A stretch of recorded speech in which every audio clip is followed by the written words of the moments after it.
Jardin des Oliviers, la première mondiale de la symphonie eucharistique, une soirée unique en son genre qui a rassemblé les églises de Jérusalem. Parcourir le chemin de la connaissance réciproque, une voie possible, celle du dialogue avec l'islam. À quelques jours des violences, suite aux offenses au prophète, nous avons évoqué ces événements avec l'imam de la mosquée Al-Aqsa à Jérusalem. L'année académique redémarre pour l'Université catholique américaine de Madaba. Il ne s'agit pas seulement d'un grand complexe scolaire, mais aussi d'un lieu pour éduquer les nouvelles générations à la paix. Zababdé et Burkine, l'itinéraire de la visitation et le lieu du miracle des 10 lépreux, des sites peu connus dans une région de la Terre Sainte, pourtant très riche d'histoire et de mémoire précieuse, la Samarie. Près du centre commercial Mamila à Jérusalem, on trouve un grand bâtiment, celui des Filles de la Charité de Saint-Vincent de Paul. Une crèche, une école et un hospice pour handicapés abandonnés qui accueillent chacun sans prêter attention à l'appartenance religieuse.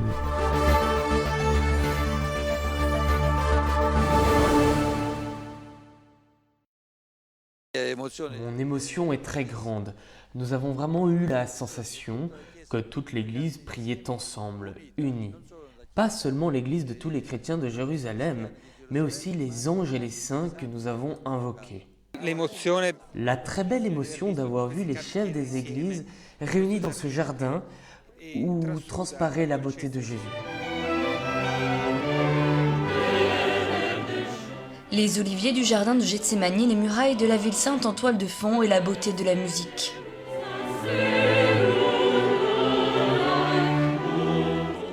La beauté d'un langage universel capable d'unir sans effort, qui a accueilli dans l'un des lieux les plus saints, celui où Jésus a souffert son agonie et prié le Père avant d'être capturé et mis à mort, toute la réalité chrétienne de Jérusalem.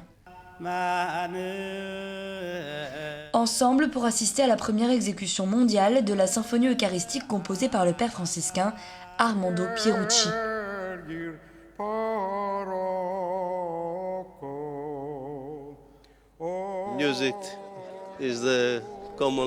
Dans le monde entier, la musique est un langage commun, car c'est le langage du cœur. Des événements comme celui-ci doivent être promus et soutenus pour que les personnes comprennent que nous sommes tous sous un même ciel, sous un même Dieu, et pour cela, nous sommes une seule humanité et avons un destin commun.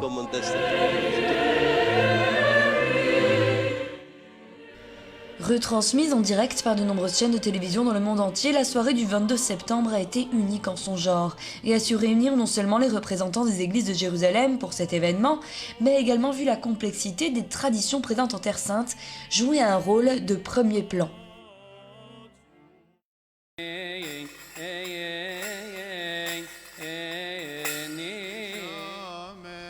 12 morceaux liturgiques venus d'autant de traditions, chantés a cappella et reproposés ensuite dans leur développement symphonique par l'orchestre et par le chœur. Nous avons voulu aborder ce travail avec une foi profonde, en croyant dans l'unité du peuple chrétien. La partie la plus difficile a été celle du chœur, car les choristes ont dû travailler avec 11 langues différentes de la leur. Ils ont énormément travaillé. Une idée née à Jérusalem réalisée grâce au travail de très nombreuses personnes qui se sont mises à disposition de ce projet, qui est surtout une invitation adressée à tous les chrétiens pour qu'ils deviennent plus conscients de leur identité et de ce qu'ils ont en commun.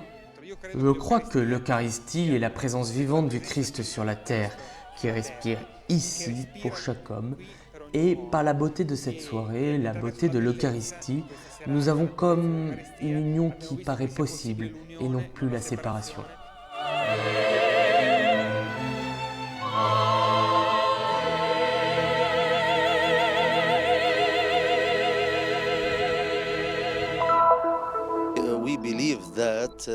Nous croyons que les vrais chrétiens et les vrais juifs ne sont pas nos ennemis, ils sont nos frères et sœurs.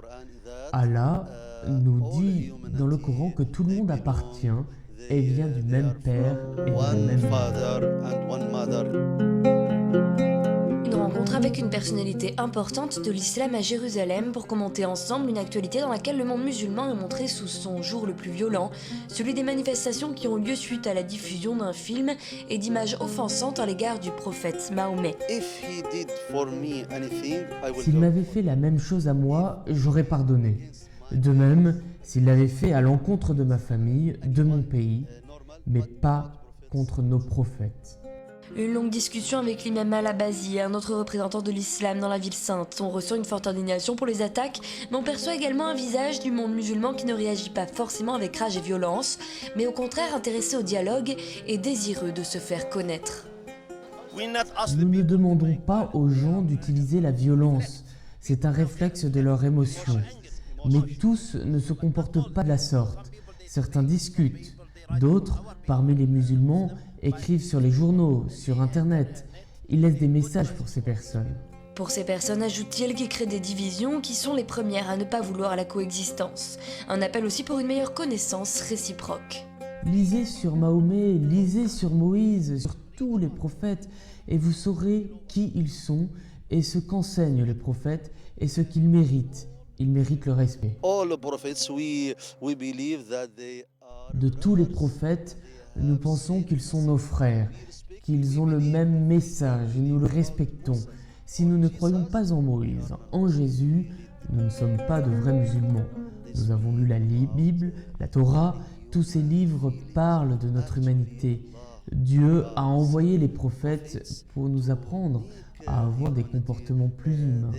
Nous ne sommes pas des animaux. Explorer les routes de la connaissance et un appel à créer des relations. Peu de temps après le voyage de Benoît XVI au Liban et son appel aux chrétiens et musulmans du pays du Cèdre, élargi à tout le Moyen-Orient. Une invitation à construire ensemble l'avenir de cette région. D'ici, je remercie le pape d'avoir parlé de cette façon de nos relations dans ce pays et dans cette région.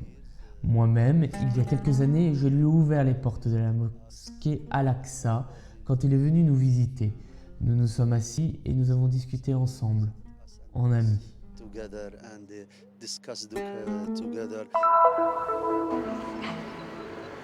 En 2005, le Haut Conseil pour l'éducation de Jordanie avait assigné au patriarcat latin de Jérusalem l'autorisation pour la construction d'une université catholique à Madaba. Lors de son voyage en Terre Sainte en 2009, le Saint-Père avait béni la première pierre. Et aujourd'hui, l'université de Madaba est un établissement efficace et qualifié. Nous avons commencé à accepter les étudiants en octobre 2011. Nous avons commencé avec 210 étudiants et aujourd'hui ils sont plus de 600 à fréquenter nos cours. 7 facultés et 18 licences, mais aussi des laboratoires, des structures sportives et des dortoirs pour les étudiants. Pour le patriarche latin de Jérusalem, Monseigneur Foitoile, il s'agit avant tout d'une importante reconnaissance du très bon travail effectué au cours de ces années dans l'éducation des jeunes. Il fallait que nous ayons notre université catholique qui dépende du patriarcat, ou pouvoir mettre en application nos valeurs et les enseigner. Cela signifie non seulement transmettre la nouveauté de l'annonce chrétienne, mais aussi, en plein printemps arabe, donner une alternative à cette région qui souffre. Je fais un appel à tous les amants de la paix pour le Moyen-Orient.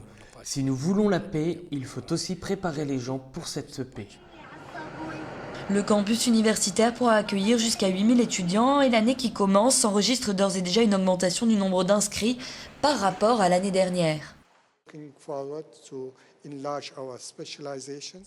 Pour la suite, nous voulons élargir nos spécialisations à nos écoles, comme celles de médecine et de droit.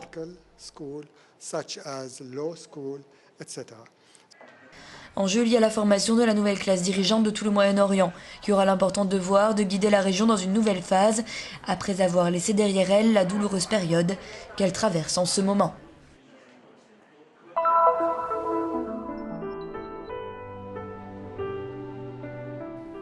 La ville de Naplouse, avec l'église du Puy de Jacob, où l'on fait mémoire de la rencontre de Jésus avec la Samaritaine, est sans doute le lieu le plus visité de la Samarie.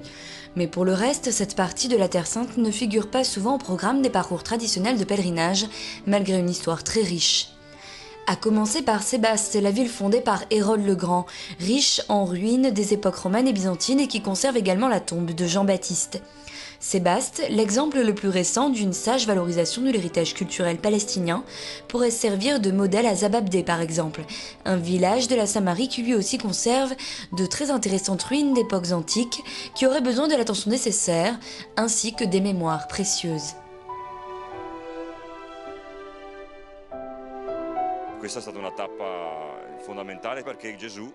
Celle-ci a été une étape fondamentale car Jésus, en partant de la Galilée, a lui aussi fait son voyage vers Jérusalem, en s'arrêtant précisément en Samarie. Zababdé, dans la tradition antique, dès l'époque byzantine, tout près on trouve d'ailleurs des mosaïques qui rappellent une grande église à 5 nefs dont il reste peu de choses, la mémoire est liée à la visitation, c'est-à-dire, selon la tradition recueillie par quelques pèlerins croyants judéo-chrétiens, à l'itinéraire de Marie qui, partant de Nazareth, comme nous le dit l'évangéliste Luc, passa par la Samarie pour aller jusqu'à En-Karem, un village tout proche de Jérusalem. Les étapes de cet itinéraire antique comprennent probablement Zababdé, ainsi que d'autres lieux dont Naplouse. Aujourd'hui encore, de nombreux pèlerins palestiniens font à pied en 4 jours le parcours entre Nazareth et En-Karem. Il s'agit donc d'une étape significative dans la rencontre entre Marie et Élisabeth. Cette église est dédiée précisément à cette rencontre entre les deux cousines.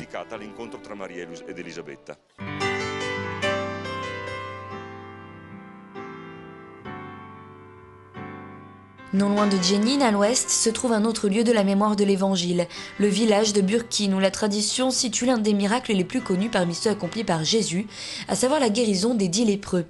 La petite église grecque orthodoxe, récemment restaurée, un vrai bijou artistique, conserve cette grande grotte que la piété populaire a toujours considérée comme le refuge des 10 malheureux, condamnés à vivre loin de tous.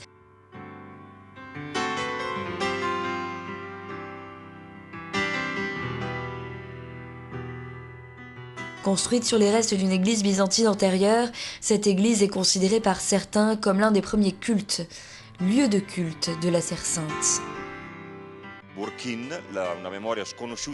Burkin est une mémoire inconnue pour de très nombreux pèlerins, mais très intéressante et aménagée depuis peu, à savoir la mémoire des 10 lépreux qui rencontrent Jésus et l'un d'eux un samaritain. Car nous sommes en terre samaritaine, retourne en arrière pour louer et remercier Dieu, puis Jésus qui l'a guéri. La Samarie est une terre dont la mémoire est blessée avant même le Nouveau Testament, car on se rappelle du schisme samaritain, mais aussi Jésus comme signe de réconciliation, car c'est lui qui accueille les Samaritains, et Luc le représente même comme le bon Samaritain. Cela nous donne une idée d'unité, de réconciliation. E questo ci dà un'idea di convergenza, di unità, di riconciliazione.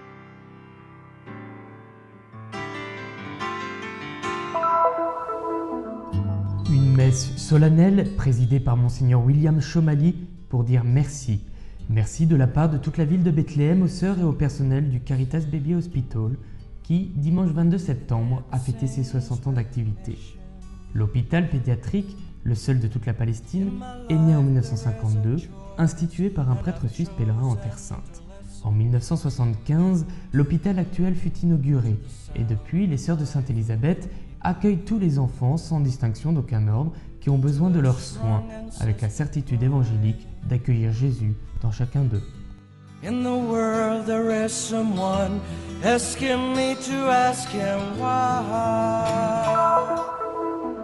C'est un jour solennel, le plus saint du calendrier juif, et encore plus à Jérusalem. C'était le mercredi 26 septembre, Yom Kippour. Le jour de l'expiation, la ville sainte s'arrête. Les feux sont éteints, les routes désertes donnent une impression surréelle. Le silence des rues procure une sacralité unique dans l'année pour les Juifs. Et selon la tradition, c'est en ce jour que le peuple élu demande pardon à Dieu pour ses péchés. C'est la dernière occasion, après un temps de purification, pour expier les fautes commises pendant l'année. Le blanc des vêtements portés symbolise la couleur des âmes purifiées. L'atmosphère de pénitence et de fête gagne chacun, des plus religieux aux plus laïcs. Mais l'arrêt complet de Jérusalem plonge tout le monde dans la réflexion et dans le silence.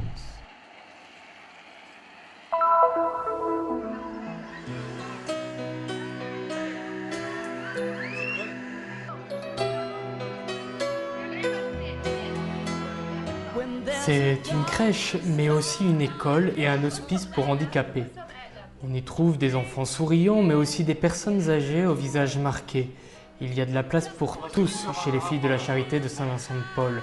À Jérusalem, Presque à l'abri du vacarme du centre commercial tout proche, l'important complexe des religieuses est un oasis de charité chrétienne dans un contexte à majorité juive. Des histoires d'abandon et de souffrance, des visages que l'on ne peut pas montrer, des noms qui ne peuvent pas encore être prononcés, les hôtes de cette structure, qui accueille entre 150 et 200 personnes, ont retrouvé petit à petit une nouvelle dignité. La crèche accueille près de 30 enfants de 0 à 2 ans. Les maîtresses attentives prennent souvent la place des parents absents. La nourriture et l'affection ne manquent pas dans les salles colorées et les plus grands se retrouvent dans le jardin pour jouer ensemble avec cette joie que la vie leur a trop vite volée. It hurts you from inside. Tu le sens que ces enfants ont déjà des problèmes. Cela concerne surtout leurs parents, le papa et la maman. Parfois, ils en ressentent le manque parce qu'ils ne leur donnent pas d'amour. Et alors, quand ils viennent ici, on prend soin d'eux, nous leur donnons toute l'affection et tout ce dont ils ont besoin. They don't give them hug, not love, not these things. So when they come here, we give them the love, we give them the support, all these things. En passant par les grands couloirs de l'hospice, on arrive au service consacré aux personnes handicapées.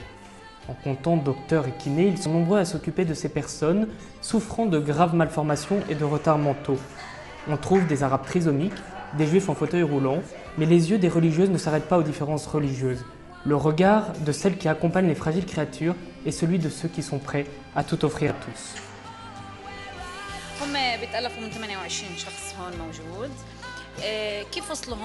Ici, nous avons 28 handicapés.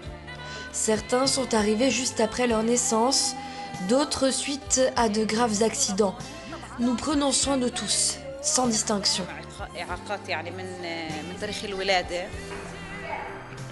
Et c'est ainsi que la prison du corps est surmontée chaque jour grâce à un amour inconditionnel et par des soins attentifs et professionnels.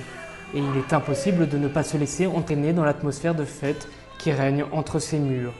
Parce que dans le cœur de Jérusalem, il y a des gens qui chantent, des visages de clowns qui rient, des gens qui ne refusent pas un sourire, plein d'une joie étrange, capable d'émouvoir.